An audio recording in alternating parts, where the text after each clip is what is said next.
Bonjour à tous. Aujourd'hui, on va parler de la caractérisation d'un texte. La caractérisation, elle est nécessaire dès qu'on étudie un texte, par exemple lors d'un commentaire composé ou lors d'une lecture linéaire. Vous devez fournir un certain nombre d'informations sur ce texte. Ces informations, c'est le genre de l'œuvre, le mouvement littéraire dont fait partie l'auteur, le type de texte dans la précision du texte que vous étudiez et le registre de ce texte. Et tout de suite, on passe à la question du genre de l'œuvre, qui est certainement la plus facile pour vous, puisqu'il s'agit simplement de dire si c'est un roman, un conte, une fable, un poème, une pièce de théâtre, etc., etc., un essai, si c'est de la littérature d'idées, etc.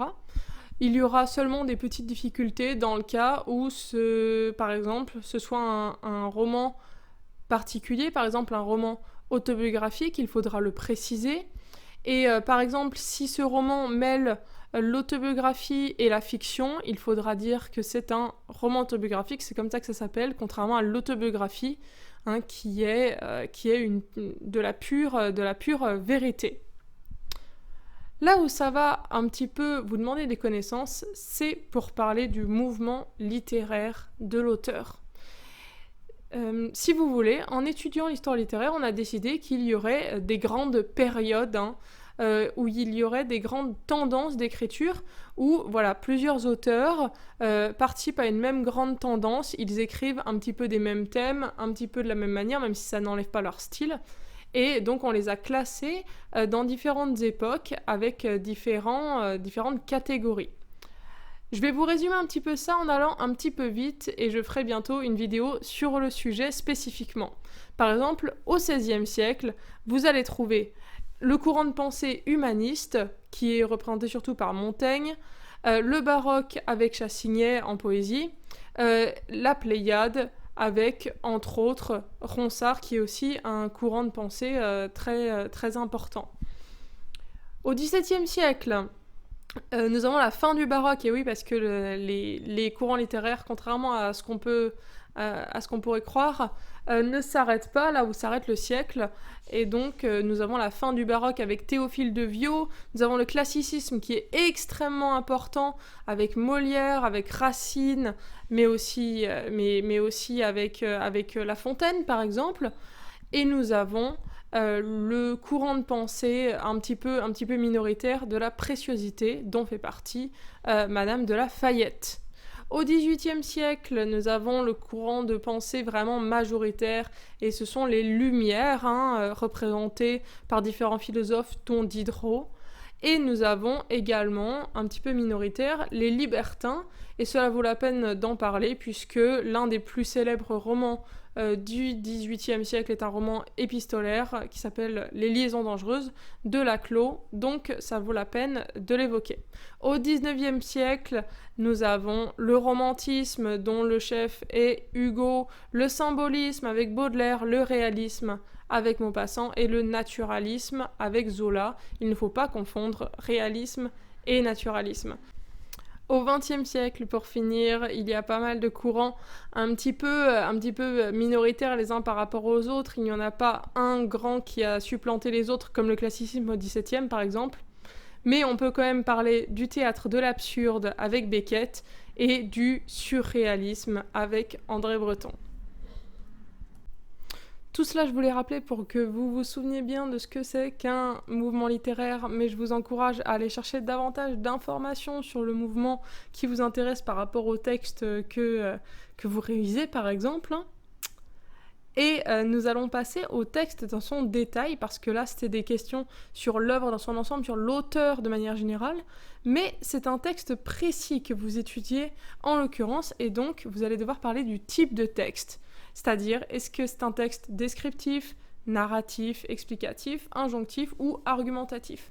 Sachez qu'un texte peut rassembler plusieurs types. Par exemple, il peut être descriptif au début et puis narratif. Ou alors, dans le cadre d'une fable, il peut devenir injonctif ou argumentatif dans le cadre de sa morale, etc., etc.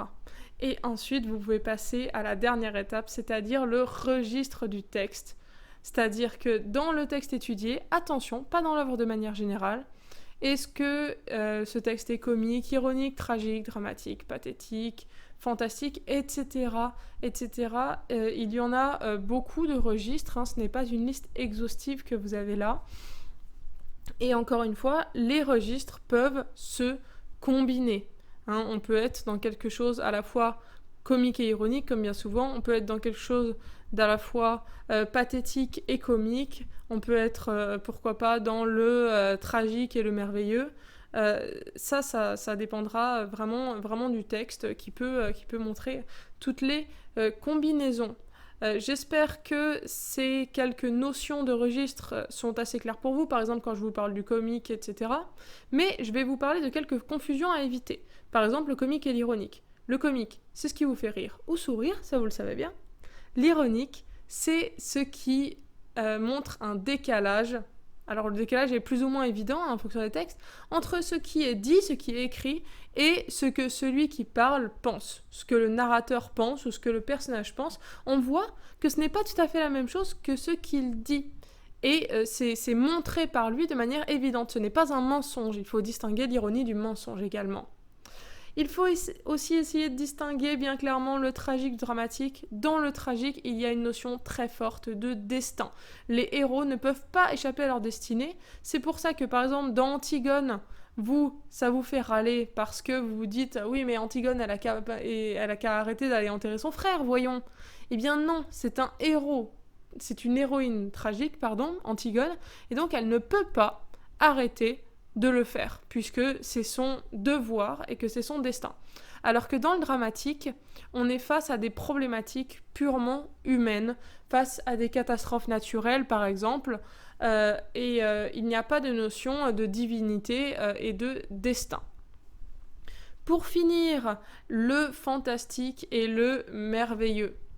Le merveilleux, c'est là que vous avez les petites fées, les dragons, les magiciens, et en fait tout paraît normal. Hein, par exemple, il y a une catégorie de merveilleux qui s'appelle l'heroic fantasy, plus précisément.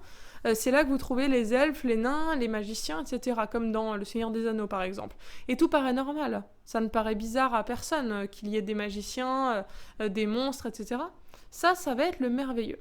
Le fantastique, finalement, c'est une catégorie qui est très restreinte, parce que dans le fantastique, il y a la notion de on n'est pas sûr que ce qui arrive est vraiment en train d'arriver. Par exemple, le paranormal, ça peut avoir quelque chose de fantastique. Voilà. Est-ce que dans un film où il y a une maison qui est possédée, est-ce que c'est les gens qui s'imaginent ça? Est-ce que c'est vrai ou pas? Et dès le moment où cette chose bizarre qui est en train d'arriver est prouvée, par exemple, où plein de personnes l'ont vu, par exemple, où ça a été prouvé scientifiquement, etc., eh ben, on bascule dans le merveilleux. Ou alors dans la science-fiction. Hein, la science-fiction, c'est quand il y a une notion de on a tellement évolué technologiquement que il y a une ombre surnaturelle qui peut entrer dans notre maison. Mais bon, c'est un petit peu particulier, la science-fiction. Donc dès que c'est prouvé, dès que c'est avéré, on est dans le merveilleux. Tant qu'on a le doute, on est dans le fantastique. Et il faut savoir que le fantastique, il y a une notion d'inquiétude. En règle générale, c'est pas rassurant, le fantastique. Et l'exemple le plus probant du fantastique, c'est Le Horla de Maupassant. Hein, on ne peut pas savoir. Le livre, après vous pouvez avoir votre avis sur la question, mais la nouvelle de Maupassant ne nous indique pas à aucun moment si le narrateur est vraiment possédé par une force un petit peu diabolique ou s'il est fou, tout simplement. Et ça, c'est vraiment le fantastique. Pour finir, vous avez dû remarquer qu'il y a certaines choses que vous pouvez dire sur un texte et qui pourtant ne font pas partie de ces grandes catégories dont je vous ai parlé. Et oui, ces grandes catégories, le registre, le type de texte, etc., n'incluent pas certaines informations importantes qu'il est bon de rajouter. Par exemple, dans le cas d'un texte de roman, si vous êtes face à un dialogue, eh bien vous allez le préciser. Dans le cas d'un texte de théâtre, vous allez préciser si c'est un monologue, si c'est une tirade, ou bien si c'est un dialogue, même si c'est bien souvent un dialogue dans un texte de théâtre. Vous allez dire, nous allons étudier un dialogue de théâtre. Voilà. Et pour finir, dans un poème, vous allez préciser quelle est sa forme. Voilà, si c'est un sonnet, vous dites que c'est un sonnet. S'il est composé de quatrains, eh bien vous le dites. Si ces rimes sont suivies, sont embrassées, etc., vous le précisez aussi.